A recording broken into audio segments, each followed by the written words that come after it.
kabataan-bitangan sa mga batang manonood.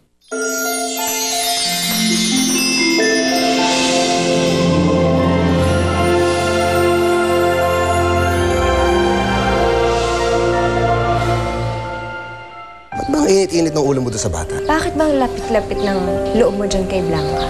Dahil ba galing siya sa squatter tulad ng mahal mong si Rowena? Nangako ako kay Ma'am Priscilla na papabayaan na natin ang Ate Blanca ko sa kanila. Hindi ko po talaga kayang tumigil. Bilang kambal po ni Ate Blanca. Ikaw po, kaya niyo po bang tumigil na maging nanay ni Ate? Nakita ko siya, hindi ako pwede magkamali. Nakita ko siya, naglalakad siya dito eh. Anong ginagawa mo rito? Ma'am Priscilla, gusto ko lang makita at makasama ang anak ko. Nasaan po si Luna? Hindi ko na muna siya isinama, anak. Pero pinaparating niya sa'yo na miss ka na niya. Nakakaingit sila, Ani. Sana kami ni Ate Blanca magkita ulit, no? Nandito ako para dalawin ang anak ko. Si Blanca? Oo, Divine. Anak ko si Blanca.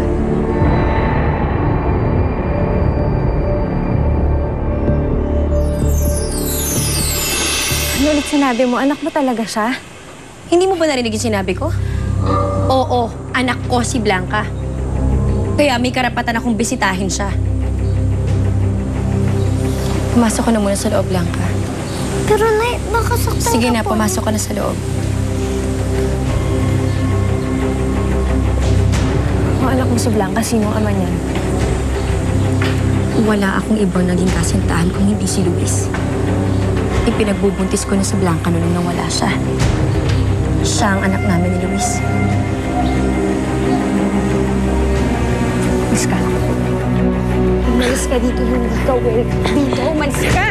Hindi ako aalis dito. Umalis. Lalo na ngayon na alam kong kasama ka ng anak ko dito at kilala ka ni Madam Priscilla. Pakailan, umalis ka dito! Thank you, ah. Come again. Sige, tawagan tayo. Bye. Oh, Cecilia. Thank you, ha. Uy, take care. Hindi ako aalis dito. Anak! Blanca, anak! Nay! Oh, kahalik ka na. Nay! Nay! Sige lang! Ano na ang nangyayari dito? Bakit? What's happening? Paano kasi? Eh, yung tao na yan, naggugulo na naman dito eh. Kinukuha niya si Blanca. Madam Priscilla, parang awa niyo na. Sorry na sa akin yung anak ko. Magpapakalayo-layo na kami sa inyo. Blanca. Nasisiraan ka ng bait, Rowena. Hindi mo kaya pagamutin itong anak mo. Di ba nag-uusap na tayo? Kaya pabayaan mo na siya sa akin. Kapag hindi ka umalis, tatawagin ko security. Madam Sige na, umalis Priscilla, ka na. parang awa niyo na po. Eloisa, sara ng gate. Sara ng gate. Sandali! Sandali! Halika na. Halika na. Halika na. Let's go. Madam Priscilla! Let's go, Blanca. Hindi mo ba talaga narinig? Pinapaalis ka na dito eh. Huwag ka nang babalik ulit. Sandali! Sandali! Blanca! Blanca!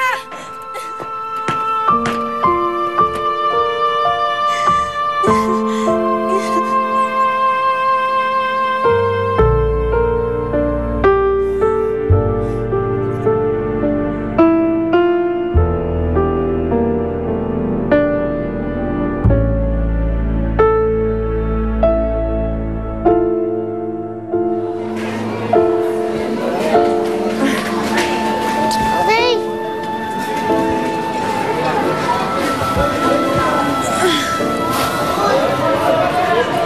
Nay, kamusta na po si Ate Blanca? Hinahanap niyo po ba ako? Oo, anak.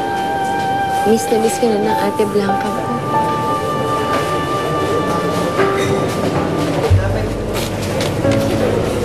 Teka, Nay. Bakit pa akong malungkot po kayo? Anak, nag-aalala lang ako para sa kapatid mo. Kasama na kasi doon sa bahay yung babaeng may galit sa akin eh. At hanggat kasama na yun doon, sigurado kong hindi magiging okay ang lagay ng kapatid mo sa bahay na yun. Paano po kayo sa Ate Blanca? Hindi ko nga alam ang gagawin ko eh. Kawawa naman ang Ate Blanca mo.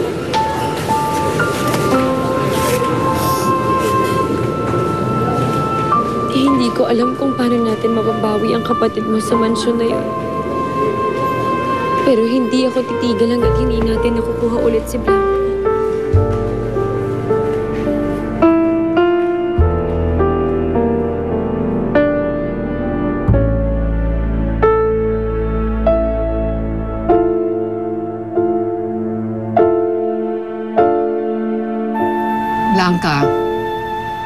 Kanina ka pa nag-iiyak dyan, ha? Ba't niyo po ba pinaalis ang inay ko? Wala po siyang ginawang masama. Eh kasi nag-usap na kami, di ba? Hindi naman siya tumutupad sa kasunduan. Gusto niya lang naman po akong makita. Gusto ko rin po siyang makasama. Pumayag na po kayo na sumama ko sa nanay ko. Blanca, hindi ka na nakakatuwa, ha? Ilang beses ko bang sasabihin sa'yo, ako na ang pamilya mo ngayon.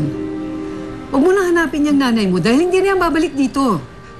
Bakit po kayo ganyan? Akala ko po mabait kayo. Bakit hindi ko kayo naawa sa amin ni Inay? Ayoko po dito! Blanca! Blanca, bumalik ka rito! Blanca! Blanca, buksan mo ang pinto! Blanca! Tita, look at that. Talagang tinutubuan ng sunga yung bata kapag nakikita niya si Rowena eh. Obserbasyon ko lang naman po, parang sinusuhulan mo ata ng nanay niya eh. If I were you, hindi ko talaga papayagan si Rowena na makalapit dyan sa batang yan. I'll do something about it. I'll call security.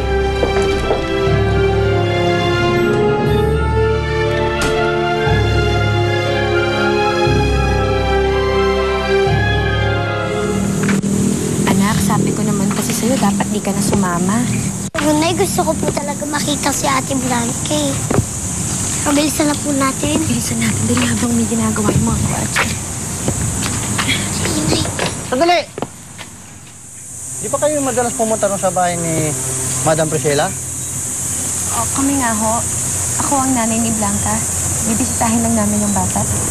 Hindi pwede. Kabiling-bili na po ni Madam Priscilla na huwag kayong papasukin dito sa village.